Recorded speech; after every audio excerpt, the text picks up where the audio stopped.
I've been living in Thailand for about 3 years now.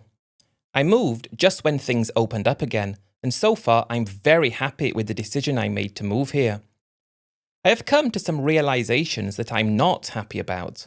Perhaps I had some very strong preconceived notions about how certain things were going to be in Thailand.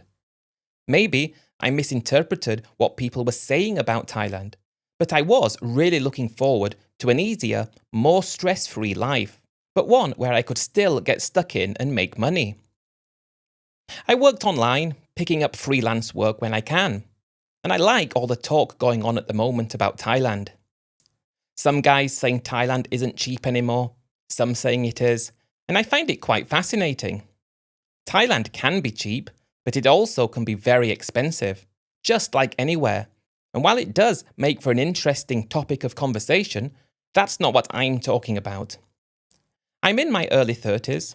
I used to work a corporate job back at home, which paid my mortgage, my car loan, and enough money to put some away in savings every month. But it just didn't feel like the way you were meant to live anymore. It felt like an outdated version of life. And when you understand that there are so many things you can do, it does make you wonder why you spent all that time doing what everybody else was doing. I don't have an exciting backstory. Never married, no kids, and I had nothing tying me to where I came from. Lots of people seemed to be moving everywhere, all different kinds of places, and Thailand was one of the most popular choices. I went to visit, liked it a lot, and I ended up staying, so here I am. I don't know how long I'm going to stay here. While I do enjoy it, there are certain things that I found don't live up to my expectations. Not only that, they don't even weigh up any of the understandings that I had about Thailand and the situation that goes around that. I wouldn't change my experience for anything, but I hope I can accurately portray what I'm trying to say here. Maybe to help other guys understand what it's really like, and also to bust some of the myths that seem to be going around about Thailand, which I feel are very unjustified and also dangerous. I was always a bar guy, always interested in the bar scene in Thailand, and I've dated some girls that worked in bars since I've arrived, and I've also dated a girl who didn't work in a bar. I was expecting relationships to be different based on where you met someone. I've developed a theory that I've been thinking about ever since I came to Thailand, why so many guys actually come here and end up losing all their money. Why does it happen so many times in Thailand? It happens in other places as well. It's not just unique to Thailand, but it seems to happen at an alarming rate in Thailand in such huge numbers. A guy comes to Thailand, loves going to the bars, meets someone, has a certain expectation, a certain understanding of the basis of the relationship that he's got into, and it doesn't work.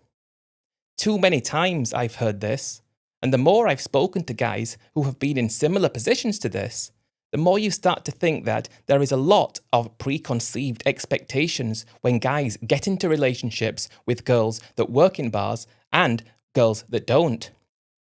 Yet these expectations, these dreams that guys have about what they're getting themselves in for, it's all based on a false understanding, of false dreams and false expectations. I've lived it firsthand. I want to tell you about other girls I had relationships with who I did meet in bars. Why do so many guys meet girls in bars and do the things they do? I definitely don't think we can just say definitively it's because they're desperate, or that they're a loser back home. Some of the things that you hear all the time. While this might be the case for some people, I don't think it's the case for everyone, and I think it's important that guys start to understand the real reason why so many do what they do in Thailand. I currently live in a condo in Bangkok, along the Sukhumvit BTS line. It's one of the condos that you can walk onto directly from the SkyTrain, which definitely makes it easier when it's raining. It costs me $500 a month. For that, I get a small one-bedroom unit. It's very cramped, but it's modern, it's clean, and it has great facilities. It's where I work from. And when I moved in, I asked the owner to remove much of the furniture that was in the small living room so I could turn it into my office. You walk in, see the kitchen to the right. It's not really a room, it's more of a part of the living room. And in front of that, there used to be a really small table and chairs. And where the sofa was, overlooking the TV on the wall, I put in an office desk instead, and I moved the TV into the bedroom. On top of the $500, I pay about $150 more for all the bills. The entire space is slightly smaller than the living room in my old house, so that should give you an idea of the size. The first mistake I made when I moved to Thailand was to do with freelance work I was trying to pick up. I was looking at things that involved me having to work at a particular time of the day. That's not really a good setup when you're from the West because of the time difference, and you find yourself working late at night or through the night and sleeping in the day. So while you're living in a different country, you might be living backwards to normal life. As soon as I transitioned to looking for gigs that I could do in my own time, that really opened Thailand up. I went into my first bar probably 3 or 4 days after I arrived in the country. That was one of the first things I wanted to experience in Thailand. Again, I have to stress that it was because I had these ideas that I had that led me to the bars. I've seen guys getting into relationships with girls who worked in bars, and they all seem to be one of 2 sorts of guys. The first, guys who seem to be after that little thing that they weren't able to get from a traditional relationship, and there were also guys who didn't really have a better option. I would put myself firmly in the former of these 2 situations. I wasn't one of those guys who went to the bars every day. I'd go every few days or so. The bar scene around Bangkok doesn't seem to be as big as it used to be. That's what I'm told on the ground by long-term expats. But I found that there are more than enough places to go and have a fun and enjoyable time. I didn't like the craziness of Cowboy or Nana Plaza, but around there, not directly, there were lots of fun places that I used to go to. Note how I say used to. I still thought in a certain way, and before long, I'd met a girl that I liked. She was 25 and worked in one of the bars on Soi 22, and after meeting up with her quite a lot of times, I got her to move in with me. It didn't last very long, probably 2 weeks, but it wasn't what I thought it was going to be. I met her in a bar. That's where she worked. Yet I was expecting her to be my girl that worked in the bar when she moved in with me. Yet that's not how things happened at all, and I was left really confused. I was under the impression that the idea of meeting a girl in a bar was because you're looking for something different than if you meet a girl somewhere else. You're willing to take the negatives that go along with it, i.e. the fact that she worked in a bar, because you want the positives that come along with it. That made sense to me, and I hope I'm getting it across properly. I've spoken to guys who have had very similar experiences, who came with similar expectations. Usually these are guys who had arrived in the last 3 or so years. Guys who have a lot going on in their lives. Perhaps they're working a freelance job. Perhaps they're trying to build wealth, and they're missing out on that certain part of their life. They're missing out on a relationship because while they want one, they don't want anything that gets in the way of what they're currently doing. They're looking for something easy, something that's not going to cause them stress, something that's not going to take their mind away from everything else going on in their lives, these things that they value so much. So I was under the impression that I have a relationship with a girl that works in a bar. Of course, I wanted her to stop working there, but I want her to still be that around me. That's what I was thinking, and I know at least 4 other guys who I've spoken to who thought the exact same thing as me. She stayed with me for 2 weeks. It might have been slightly longer, and while I did like her, there was nothing that she did, nothing that she said, and nothing that indicated that she was who I thought she was. It was like that part of her life no longer existed, which is great, but it was meant to exist for me. We got on well together, but I find when I was working on a job, she's coming in, distracting me. Let's go and eat lunch. We'd go, and then we'd come back, and I'd be in full concentration mode. And then, even after only living at my place for not even a week, she's complaining at the place I'm putting my clothes. And she's telling me this while I'm trying to work. And I'm very confused about everything because that's not what I thought this was about. I really liked her. I respected her. She was a great person, but I thought she was who she was. And I thought she wanted to be what she was. But that's not what she thought she was. I hope this is coming across as I'm intending it to. But after 2 weeks, I had to say to her, I think it's not going to work. This is not what I'm looking for. I've got too much going on, too much to do, too many distractions, and I didn't think you were going to be a distraction because I thought you didn't want to be someone's distraction. I don't know. If I was one of the guys who was desperate, then perhaps the part she was playing would have been more appropriate. But I wasn't desperate. I just wanted her to be with me in the way she was before she moved in. I had another girl move in about 2 months after this.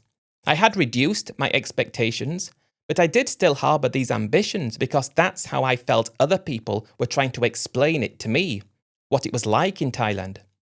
She was a great girl as well. She was kind, affectionate, but she was a very distant distraction.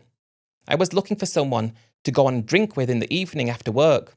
Someone who wasn't looking for something in me other than me to take care of them in the most respectful and best way possible. But it was for me to determine what this best and respectful way actually was. And while I had a great time with this girl, I could have spent a lot more time with her. I wanted to spend a lot more time with her. But she worked in a bar when I met her, yet as soon as she moves in with me, everything that I was looking for in her, everything that excited me about her, evaporated into thin air, and she became just like any other girl living with me. And that made me think, what is the point? I'm not meeting a girl in a bar because I have to. I'm meeting a girl in a bar because I'm looking for that bar experience well into the relationship, just as she is looking to stay with me for the financial aspect well into the relationship. You might find yourself getting into a relationship with a girl that works in a bar, and over the course of spending more time with her, you're giving her more money, you're taking her to nicer places, you're spending a bit more money on her, you start to support her family when it's needed. Yet, you go out on a Friday evening together after finishing work, and she doesn't feel like drinking that night. I don't get that. That confused me, and it still does, because that's what I was interested in, with doing fun things together. Fun things like you would do when you met her. That's what attracted you to her, and you were willing to completely ignore everything else about her because this little thing here is going to add to your life and add value to your life in ways where you feel value needs adding. And in return, you're taking care of her well, making sure she's always happy and she's got anything she needs. She can go for massages in the daytime, proper massages I'm talking about, and you can give her money, support her, take care of her. You can make her feel like she's being taken care of and she's pampered and lucky that she's found you.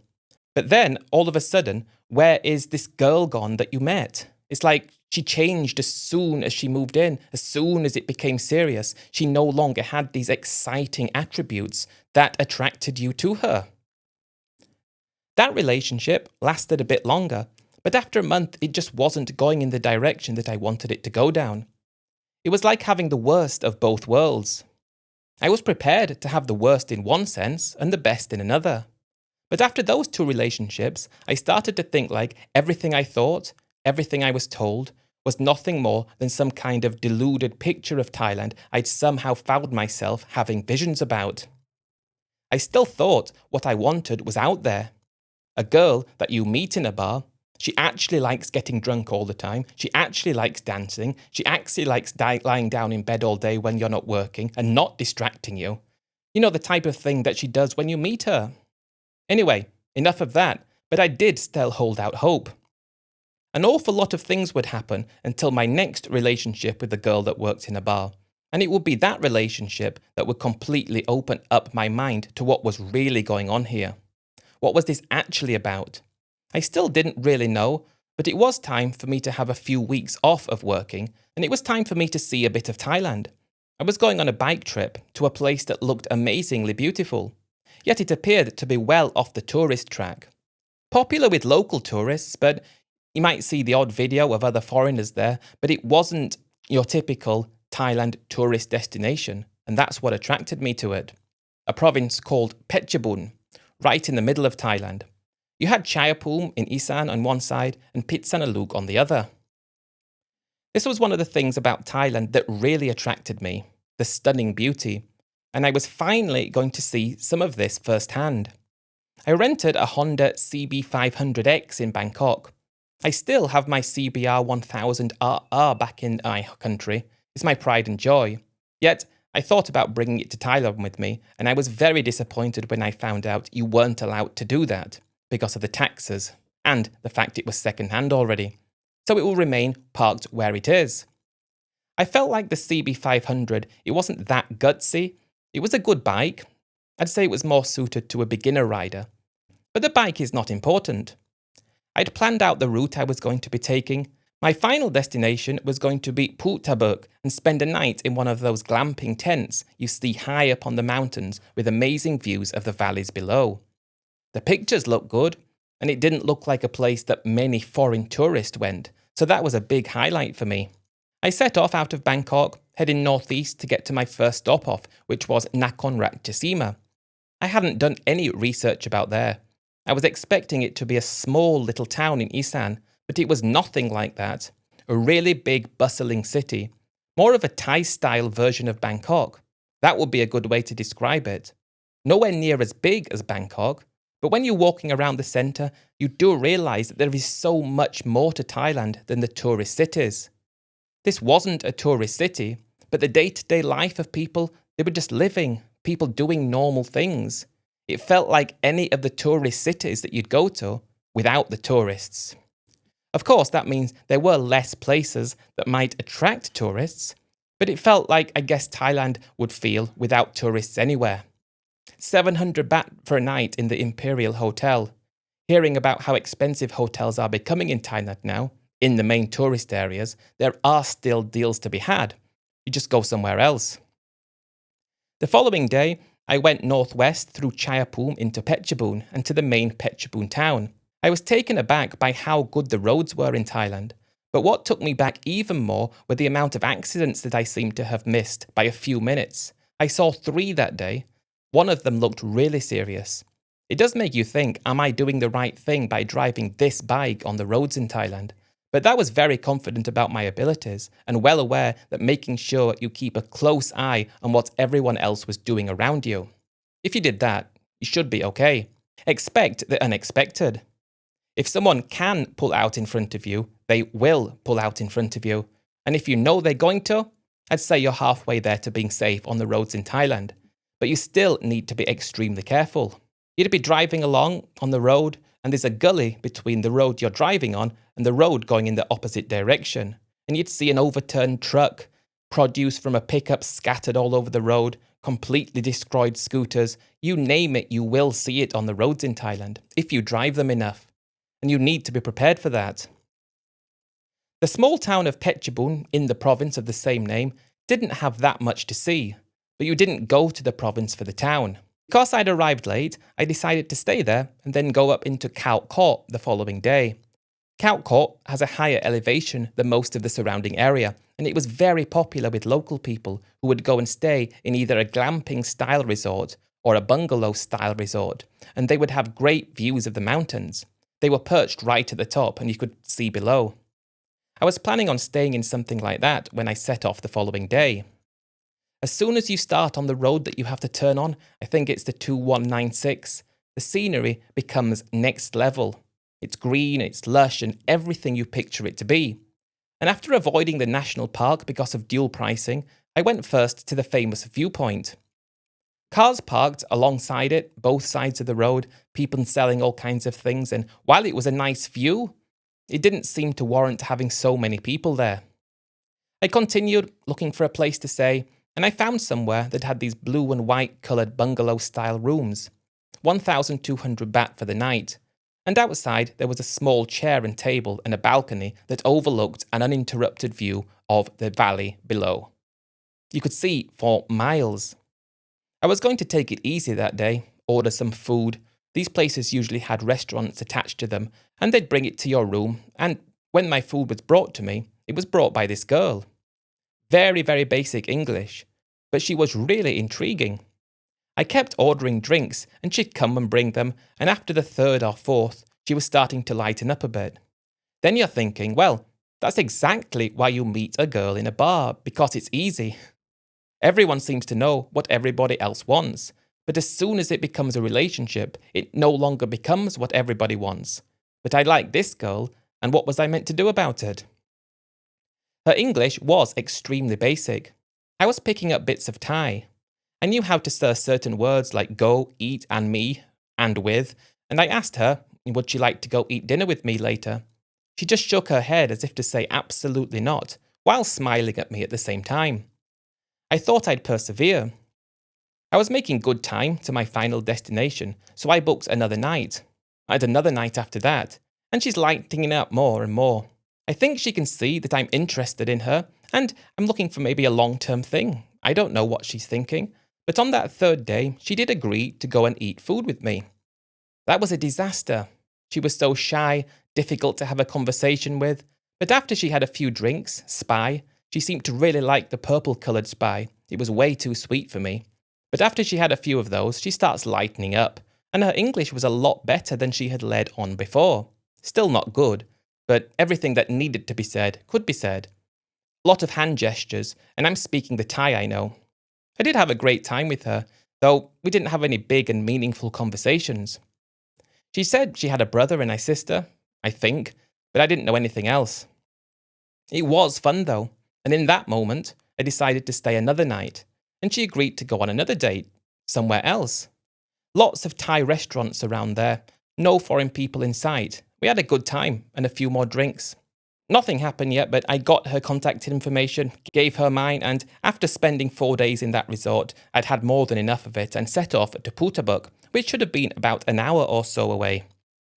It took me 2.5 hours to get there, because I stopped off at that really famous temple that intersects the road that you come off, the really big interprovincial road, and I also stopped off at the famous skywalk that was close by. Both of these places were really busy with Thai tourists. Everyone seems to be so nice and so friendly, nothing but good things to say about the people in the country and the nature. But one thing that I definitely would say was, like in Thailand, it was equally as beautiful as anywhere else you would go in Thailand. Yet you're the only foreigner there.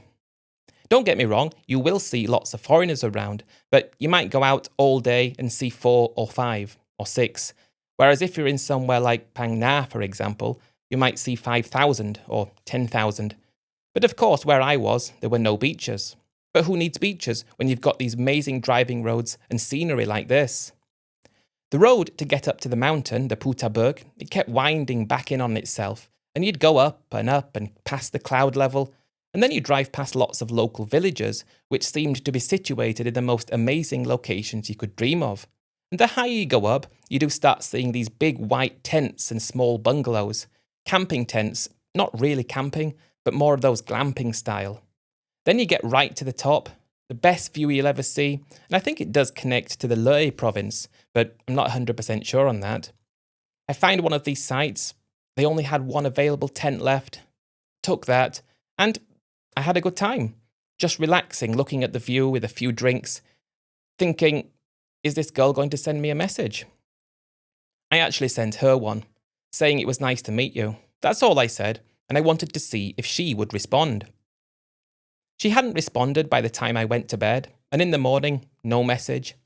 I'm thinking it was fun while it lasted, although nothing happened, but I am thinking to myself, do I want to spend another night here, or am I already bored and should I go somewhere else? She then sends me a message, saying nice to meet you too, and a smiley face. And then I decide I'm going to go back and see her again, but I'll leave it a few more days before I do that. I didn't want to stay where I was for another night. It would have been better being with someone, if you were there. Not much to do, apart from eat and drink and look at the view. 5 hours later, after looking at it, although it is amazing, you do start to get a bit bored. From there, I left and went back to the town in Phetchabun. I planned to catch up on a bit of work, stay for 2 days, and then head off back to the resort to see that girl, see if she's still there. On my second night of being in town, she sends me a message, thinking about you. Wasn't expecting her to do that, but I responded saying, you too. I didn't tell her I was going again. The following day, I went back to the resort, and as soon as I saw her, she smiled. I smiled back, her face is lighting up. I'd guess she was 27 or 28, and I was 32. I wasn't fat or bald or anything. Not the most handsome man in the world, but somewhere around average. So it wasn't like we were too different from each other. I stayed there for 5 days. I saw her every day, ordering drinks when I'm at the resort and going out for dinner, and more drinks with her in the evening. Nothing else, just getting to know her, and she was so easy to be with. Although the conversations are quite difficult, often resulting in having to use translation apps to get the actual points across. But that to me is just adding to the excitement and difference of the situation. It was difficult though. Difficult in the sense that I didn't know where I stood, and I wanted to know where I stood. I didn't know what she was thinking, and I cared what she was thinking. But when I left for Bangkok, made it back the same day, I couldn't stop thinking about her, and I started to message her more often. I started thinking about her more often than I did, and now I'm not going to the bars anymore. And after being back in Bangkok for 2 weeks, I found myself going back up to see her. Things got a little bit more serious that time, and I have to spend a week there. It's difficult to spend a week somewhere like that because no matter how beautiful it is, you're basically in the middle of nowhere. Nothing to do, really. So, once you've looked around, there's nothing left. Also, the internet, not great. I left back for Bangkok, though, and we started chatting more often. And I asked her, not long after, how would she like to come and stay with me in Bangkok for a few weeks? I said I'd pay for her transportation to come down. If she needed to take time off work, I'd help her with that. I wanted to see, if we could take things further. I thought she might agree, and when she did, I was very happy. 4 days later, she arrives in Bangkok and gets a taxi, and I go downstairs from my condo building, and she's there, getting out of it. How do these things happen? I liked her, but I wouldn't say I liked her more than the other 2 girls I had short relationships with. She knows I need to work, so she leaves me to do that. But we go out for lunch together every day, go out for dinner every day, and I'm starting to like her more. She seems to like me as well, and that's what they all say, I suppose. But it doesn't feel much different to the relationships I had before. But it was a lot more difficult to get into.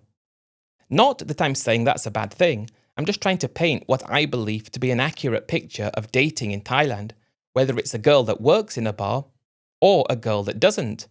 And after 2 weeks, apart from the normal differences in personalities that people have, there was nothing to tell any of them apart. Someone likes to go out for a drink in the evening and have too many. Some people don't. Some people like to laugh at a particular joke. Some don't. Of course, there are differences like this, but the actual differences that I was expecting to be so enormous were non-existent. And that was one of the things that got me over Thailand a bit. I thought there were certain situations in certain scenarios for certain things and certain needs and wants, but there aren't. Thailand is just the same as everywhere else. The girls there are just the same as everyone else, regardless of what they've done, or what they're going to do, or what they're currently doing. And before I got to Thailand, I was thinking that that was not going to be the case. After she was with me for 2 weeks, she had to go back up to work. I didn't want her to go. I was enjoying being with her there. But that's another thing. She needed to go back up to work. Because she needed to do that, that would mean that I would be left in the dark as to what was going to happen. Would she come back again? Would I have to go and see her again? What was going to happen? I like things with a bit of certainty and clarity. A bit of knowing that if you do one thing, you get a specific result. Yet if you do something else, the result is going to be different. And it's when you start to come to terms with the fact that people are actually pretty similar all over the world, when it comes to basic things, it makes you question your commitment to Thailand. So she leaves, and now she's messaging me all the time. All the time. When she's on the bus back up, I miss you, all these things. And I'm having the same feelings, but I didn't know how this was going to work. The only way it would have worked would have been if she stopped working and became reliant on me. That would have been the only way the relationship would have been able to last. She kept asking me to go back up there to see her, but it's very difficult to work there. If you haven't been, the internet isn't that good. You're in the middle of the mountains, right in the mountaintop, so you can't work properly there. And I said, I'd love for you to come here for another 2 weeks. But then she said that she needs to work. So as much as I liked her, and it appeared she liked me, it wasn't going to work. There was nothing we could do to fix it. The same could happen back at home. The same could happen in anyone's country. But I came to Thailand to avoid instances like this. I wanted a sure footing as to know exactly what a certain situation or a certain action could provide. It was difficult to say goodbye to her, because I saw a future with her. Not a future in Thailand. I don't think I'll be permanently here, but maybe 1 or 2 more years. But I liked her, but it just wouldn't or couldn't work. A few months after this, I meet another girl. This time I meet her in a bar, like the first 2. To say it makes everything a lot easier is stating the obvious, but it really does. It is so much more easy to meet somebody like that, because you don't have all these mental gymnastics taking you away from your work and the things you need to do. All those painful thoughts like, maybe I won't see her again, or is she feeling the same way as me, or anything like that. And then this new girl that I've met, she comes and moves into my place, and I think, yeah, finally, this might lead to something. But everything that excited me about her, she sort of left that behind in the bar. So at this point, you start to think that you don't really know anything about anything to do with Thailand. This girl was just as nice as the other girls, just as sweet. Her English was the best yet. But for her, where we met had no bearing on her actions and way of doing things. So it was just like I couldn't win. I just couldn't get that little extra from Thailand that I'd come there to get. And at home, you're going to be meeting someone who's making the same amount of money as you, maybe more, maybe less. And then you're going to be putting all your money together and pooling resources. And then probably you're going to get divorced 20 years later and she's going to take all your money. But I'm playing these mental gymnastics, and no matter how hard I try to work out how I can find the perfect solution, the perfect girl, who I could treat better than anyone else, but who knows who she is, I have to come to terms with the fact that that might not be possible. That girl stayed with me for 3 weeks. When she moved in with me, I was exactly the same as I was when she moved out. Exactly the same. Same jokes, same job, same interests, same opinions, but most importantly, the same actions. As soon as she moved in with me, after 3 weeks, she might as well have been a completely different person. Completely different. I was the same and she wasn't, and I was interested in her for who she was, or who I thought she was. Obviously not who she really was. This is coming from a guy who's lived in Thailand for 3 years, who believed Thailand was a particular way based on everything I'd heard, everything I'd read, and everything I thought possible. I moved to Thailand thinking things were one way, only to find out that they're pretty similar to how they are at home when it comes to dating and relationships. There may be slight differences because of culture, but deep down, things are basically the same. That's why I think so many guys come to Thailand, meet a girl in a bar, and everything ends up going so badly wrong, because they have these unrealistic expectations of what is actually going on. Many guys appear to feel like they're saving the girl. That's definitely not the case. But many guys are attracted to something easier, something that doesn't take as much legwork, something that doesn't take as much effort, something that they can add to their life that doesn't take away from everything that they've already got going on, their work and hobbies, or anything. When I was dating that girl from Phetchabun, everything was up in the air. I didn't know what was going to happen from one day to the next. And of course that's normal in a relationship. That's fine. But the amount of mental thought I was giving it, that's everything I wanted to avoid. When you're working and you try to finish something by a deadline and the deadline's approaching and you can't focus on it because all you're thinking about is her, and when will I see her again? Is she thinking about me? So in a sense, I might as well have been at home. But it could have led to something real, and something could have lasted longer and into the future, but it was a gamble, and a gamble I wasn't prepared to take. Some people might say relationships aren't meant to be easy, but they're not meant to be really hard either. A relationship is a natural progression in the course of your life. And I will say it, one of the things that attracted me to Thailand was because I thought that relationships in Thailand were very different to relationships at home. But they're not. The relationships I was in back in my home country were the same, in a broad sense, the same, aside from the cultural differences and the obvious little things that might happen more often in one place as opposed to another. But all these guys having these wild thoughts about Thailand, about how much easier it is and how much different it is. Unfortunately, it's nothing more than false. false expectations because it doesn't work like that. Then you hear many people saying that they come to Thailand because it's meant to be more traditional ideas of relationships. And in some aspects, it is. A typical traditional relationship. The guy goes to work, works as hard as he can, the wife stays at home, takes care of the house and the family. That's a traditional relationship. Many guys seem to be looking for that, and many guys think that they can find that in a bar. They think that because they're keeping up their end of the bargain, being traditionally minded, they're the ones supporting everything, they're paying for everything, they're providing, they're keeping everything together, then they think they're being traditional. But what they don't realize is that their version of traditional, when it comes to the girl, is a warped version of traditional that was never actually the case. That was me. I was exactly like that. I wanted something traditional. I wanted something traditional in Thailand, but you find yourself in this relationship, you're paying for everything, but what you're getting back in return is nothing close to what you expect.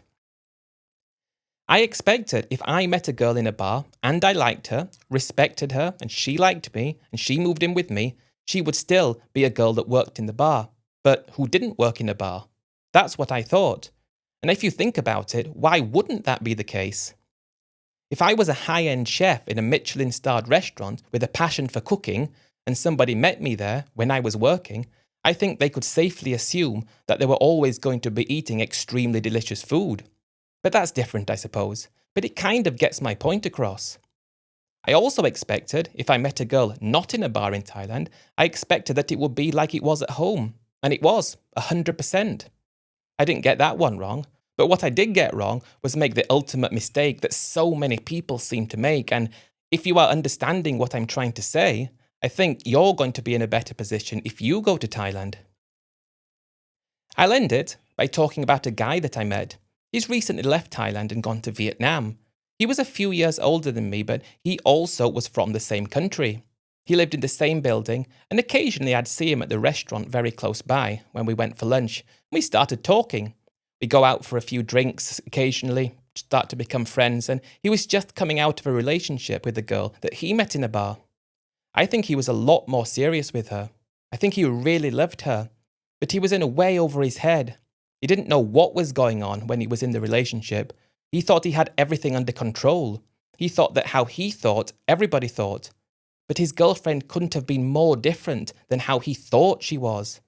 He thought he had this exciting once-in-a-lifetime opportunity with this incredible Thai girl that before worked in a bar. And he said the longer he stayed with her, the more money he gave her, the more stuff he bought. Yet when they were at home together, he said there was no indication that she ever worked in a bar. So I don't know what people are going to make of that. But it's something I've thought about for a long time.